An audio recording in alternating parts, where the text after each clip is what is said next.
Hello दोस्तों, आप सभी का स्वागत है हमारे आज के नए रिएक्शन वीडियो में।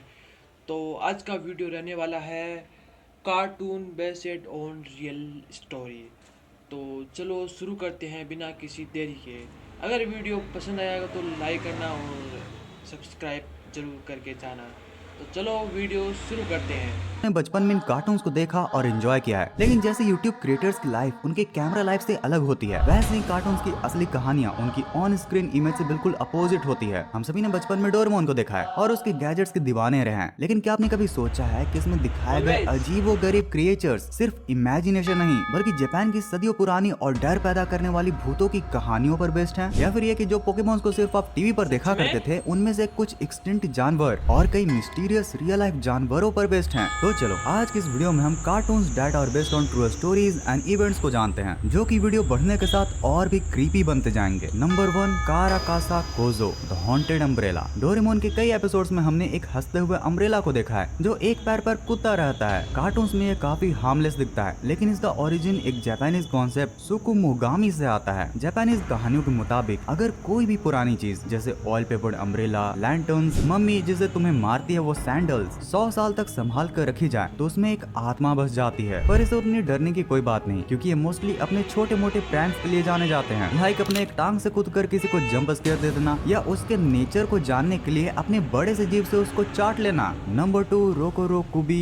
The pulley neck woman. Doraemon के हॉरर एपिसोड में एक ऐसी औरत दिखाई जाती है जिसका गला अचानक से बहुत लंबा हो जाता है। एनिमे में ये सिर्फ एक फ्रीकी विजुअल है, लेकिन इसके पीछे की ह्यूमन स्टोरी काफी डिस्टर्बिंग है। रोकोरो कुबी की कहानी भी ह्यूमन ओरिजिन से जुड़ी है। ये पहले आम इंसान हुआ करती थी, लेकिन किसी बड़े पाप या श्राप की वजह से ये रात को सोते वक्त बदल जाती है। असल कहानियों में इसका शरीर तो बेड पर रहता है, पर इसका सर पूरे शहर में घूमता है। ये सिर्फ लोगों को डराती नहीं है, बल्कि पुराने जमाने के ऑयल लैंटर्न से तेल भी पीती है, जो कि पहले के समय में एक बहुत बड़ा अपशगुन माना जाता था। कई कहानियों में तो ये इंसानी मांस को भी खाती थी। Number 3, Onibi the soul sucking fire. Doraemon में ब्लू और व्हाइट कलर की फ्लोटिंग फायर अक्सर हमें कब्रिस्तान में दिखाई जाती है और हम इन्हें अक्सर लाइट हार्टेड गोस्ट समझते हैं, लेकिन इनका काम काफी खतरनाक होता है। ओनिबी का मतलब है डेमन फायर। ये तब बनती है जब किसी इंसान या जानवर की आत्मा तड़प कर मरती है। रिसर्च दिखाती है कि ये आग सिर्फ रोशनी नहीं देती, बल्कि ये जिंदा लोगों की लाइफ एनर्जी चूस लेती है। अगर कोई मुसाफिर इनका पीछा करे तो ये उन्हें भटकाकर दलदल या फिर खाई में गिरा देती है, ताकि ये उनकी एनर्जी से खुद को जिंदा कर सके। ओके, तो अब नेक्स्ट नंबर 4 और 5 को जाने से पहले यार, अगर तुम्हें ये वीडियो देखने में मजा आ रहा हो तो इसे लाइक जरूर से कर देना। अभी इस चैनल पर तुम्हारे लाइक्स की काफी जरूरत है। भाई 90s नॉस्टैल्जिक थिंग पर एक वीडियो डाली तो उसे भी यूट्यूब ने ब्लॉक कर दिया, तो प्लीज इस वीडियो को लाइक करके कमेंट जरूर करना। वैसे इसी टाइप के फायर स्पिरिट्स की तरह तुमने कई फायर पोकेमॉन्स भी देखे होंगे, लाइक दिस। हमारा चारिजार्ड भी इन्हीं में आता है। भाई इंडिया में जहाँ हम पिकाचू और बल्बासोर के पीछे पड़े रहते हैं, वहीं जापान और चाइना में तो चारिजार्ड की गजब ही मिस्ट्री वाली क्रेज है। वहाँ के टिकटॉक में कई ऐसे अनसॉल्व्ड वीडियोस हैं जिसमें उनको उड़ता हुआ दिखाया जाता है। अरे वाह, हाँ भाई, अगर ये चारिजार्ड है तो तुम इंडिया के सबसे बड़े यूट्यूबर। अरे सॉरी ब्रो, बुरा क्यों मान गए? ओ यार, ये पता नहीं मेरी ऑडियंस बच्चे से बड़ी कब बन गई। सारे फैक्ट्स को और भी रिसर्च करके बताना पड़ता है। अच्छा चलो, ये रियल लाइफ पोकेमॉन नहीं था, लेकिन इसके बारे में क्या ख्याल है? लग रहा है ना रियल लाइफ का सैंडस्रिफ। एक्चुअली भाई ये ब्राजील के जंगलों में पाया जाने वाला आर्माडिलो एनिमल है, जो सैंडस्रिफ की ही तरह रोल हो जाता है और उसी की तरह गड्ढे खोदने में भी एक्सपर्ट होता है। ओके, तो इसकी उम्मीद नहीं थी, लेकिन यार रिसर्च के दौरान मुझे पिनोकियो और हमारे बचपन के विनी द पू की कुछ रियल लाइफ हॉरर कहानियां मिली हैं, जिससे तुम्हें अंदाजा हो जाएगा कि सच में हमारे बचपन के जितने भी कार्टून्स थे उनका ओरिजिन कितना डार्क था। हमारे बचपन का वो बच्चा याद है जो जब भी झूठ बोला करता था तो उसकी नाक लंबी हो जाती थी? बहुत लोगों के हिसाब से पिनोकियो डिज्नी की सबसे बेहतरीन फिल्म है।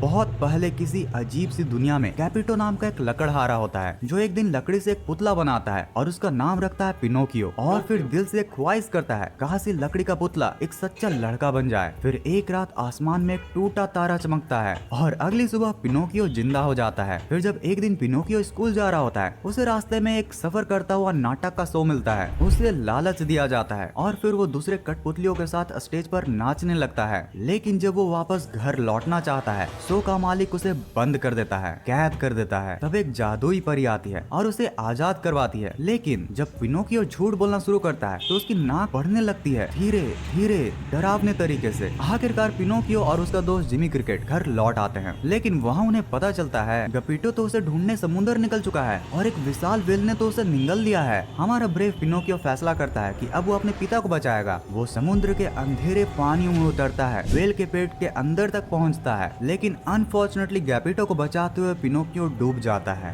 लेकिन यारो ये तो सिर्फ एक फिल्म की कहानी थी। असली कहानी जो कि द एडवेंचर्स ऑफ पिनोकियो में लिखी गई थी वो काफी ज्यादा अंधेरी और डरावनी थी। ये कहानी लिखी थी कार्लो कैलोडी ने और ये सबसे पहले बच्चों के लिए एक वीकली न्यूज़पेपर में छपी थी। लेकिन उसमें पिनोकियो फिल्म वाला मासूम बच्चा नहीं था, वो एक बदतमीज, जिद्दी और शरारती लड़का था जो कि अपने ही पिता गेपिटो का मजाक उड़ाता था, उनकी विग तक चुरा लेता था। तो शौक करने वाली बात तो ये थी कि यहाँ जिमी क्रिकेट उसका दोस्त या फिर गाइड नहीं था। एक बार तो जब उसने पिनोकियो को समझाने की कोशिश की थी, पिनोकियो ने उसका, हाँ सच में इस किताब में पिनोकियो को भूखा रखा जाता है, उसे सताया जाता है, उसका अपहरण होता है, उसे लूटा जाता है और एक जगह तो उसकी लकड़ी की टांगे तक जला दी जाती हैं। हर चैप्टर में राइटर दिखाता है कि बदतमीज बच्चों का अंजाम कितना खतरनाक होता है। पिनोकियो एक मिसाल था, सजा की मिसाल। अब सबसे डार्क बात, कार्लो कैलोडी एक्चुअली में इस कहानी की कभी हैप्पी एंडिंग चाहते ही नहीं थे। वो कहानी को यहीं पर खत्म करना चाहते थे, लिटरली पिनोकियो की कहानी खत्म करके। लेकिन पब्लिशर्स की फट गई, उन्होंने मजबूर किया कि कहानी बदली जाए। जिसके बाद यहाँ कहानी में आती है एक नीली बालों वाली एक लड़की जो बाद में डिज्नी फिल्म की जादुई परी बन जाती है। लेकिन जिंदा होने के बाद भी राइटर ने पिनोकियो को कहानी में लगातार दर्द, सजा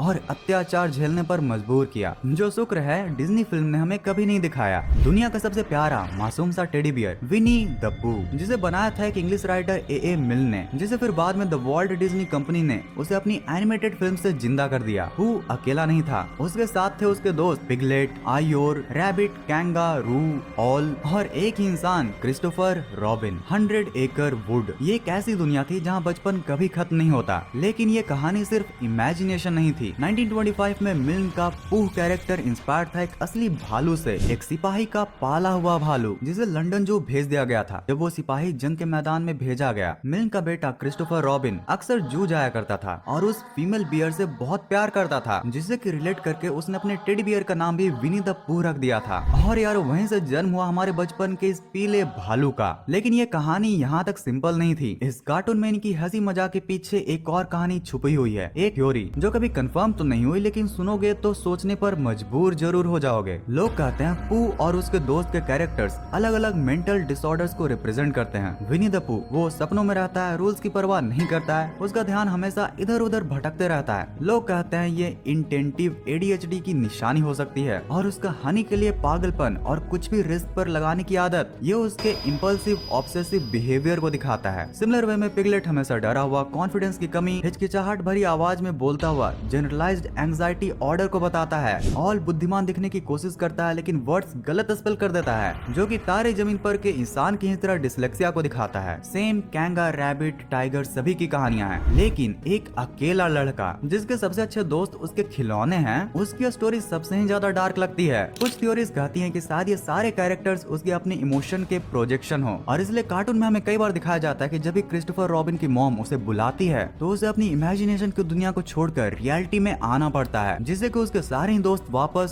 सुन हो जाते हैं। लेकिन याद रहे ये सिर्फ एक थ्योरीज है, क्रिएटर्स ने कभी इसको कंफर्म नहीं किया। 1937 में एक फिल्म आई थी snow white and seven drop. ये सिर्फ एक फिल्म नहीं थी, ये थी डिज्नी की पहली प्रिंसेस की कहानी और ये दुनिया भर में जबरदस्त हिट हुई। हम सभी ने इसकी कहानी देखी है। एक मासूम लड़की स्नो वाइट जो अपने जलन से भरे सौतेले माँ के साथ रहती है, जो कि एक रानी भी होती है और अपने शिकारी को एक दिन हुक्म देती है कि स्नो वाइट को जंगलों में जाकर मार दे। लेकिन शिकारी उसकी मासूमियत देखकर उसे जिंदा छोड़ देता है और स्नो वाइट जंगलों में जाकर 7 बौनों के साथ रहने लगती है। लेकिन फिर बुरी रानी को सच पता चल जाता है, वो जादुई रूप लेकर एक बूढ़ी औरत बन जाती है और स्नो वाइट को देती है एक जहरीला सेब। एक ही बाइट और स्नो वाइट टाइट, सबको लगता है वो मर चुकी है। उसे एक शीशे के कॉफिन में रख दिया जाता है। लेकिन तभी एक राजकुमार आता है और उसे प्यारा भरा किस देता है और वो जिंदा हो जाती है, जिसके बाद हो जाती है एक हैप्पी एवर एंडिंग। लेकिन यारो असली कहानी इतनी प्यारी नहीं थी। ये कहानी 1812 में ब्रदर्स ग्रिम ने लिखी थी और इसमें तो लगभग सभी चीजें सेम है। लेकिन जब स्नो वाइट जहर वाला सेब खाती है तो राजकुमार उसे किस करके जिंदा नहीं करता है, वो तो उसका कॉफिन ले जा रहा होता है, वो भी घने जंगलों में। तभी जंगल में एक शाख से टकरा कर वो कॉफिन गिर जाता है, कॉफिन हिलता है और स्नो वाइट का बॉडी झटकता है और उसके गले में अटका हुआ जहर वाला सेब का टुकड़ा बाहर निकल जाता है और इसी तरह वो वापस जिंदा हो जाती है। लेकिन असली डार्क ट्विस्ट तो अब शुरू होता है। राजकुमार ये सब देखकर काफी ज्यादा इम्प्रेस्ड हो जाता है और वो स्नो वाइट से शादी करने का फैसला करता है। एक भव्य शादी रखी जाती है जिसमें हर राजा रानी को बुलाया जाता है। वो बुरी रानी को भी इन्विटेशन मिलता है। उसे बिल्कुल भी नहीं पता होता कि ये उसी के लड़की की शादी है जिसे वो मारना चाह रही थी। जब वो शादी में पहुंचती है उसे सजा दी जाती है। उसे पहनाया जाता है लाल तपते हुए लोहे के जूते और उसे मजबूर किया जाता है उन जूतों में।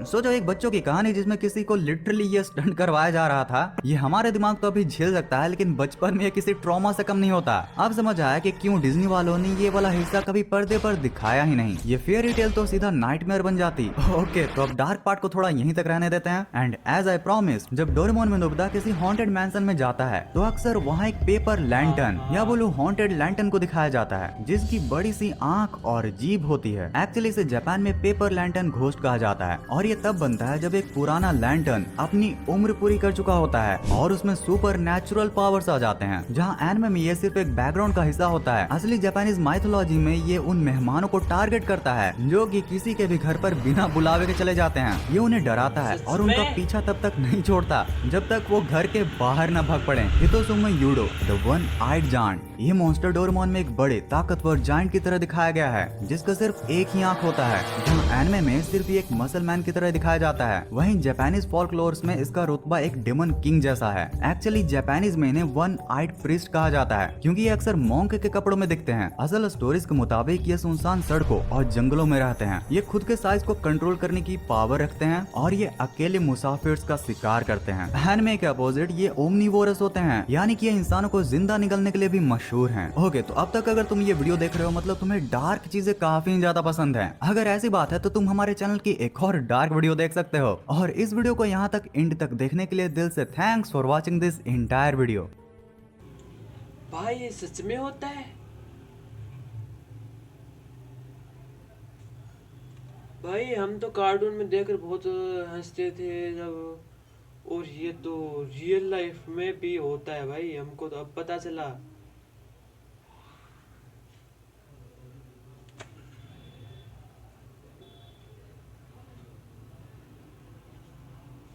ऐसे कैसा हो सकता है भाई? जो इसमें एक वो लकड़ी वाला कैरेक्टर दिखाया कि वो जिंदा हो गया, फिर उसको जो वो झूठ बोलता था नाक बड़ी होती है, और उसमें वो ऐसे अच्छे बिहेवियर के टाइप में दिखाया गया है। लेकिन वही कैरेक्टर बाद में दूसरे में दिखाया कि उसके साथ कितना अत्याचार हुआ है। भाई ये क्या कहानी है भाई? वीडियो देखकर तो बहुत मज़ा आया और मुझे नहीं मालूम था कि ये सच भी होता है। अगर वीडियो पसंद आई हो तो लाइक करना, नहीं हो तो सब्सक्राइब करना। मिलते हैं नेक्स्ट रिएक्शन वीडियो में, तब तक के लिए बाय बाय।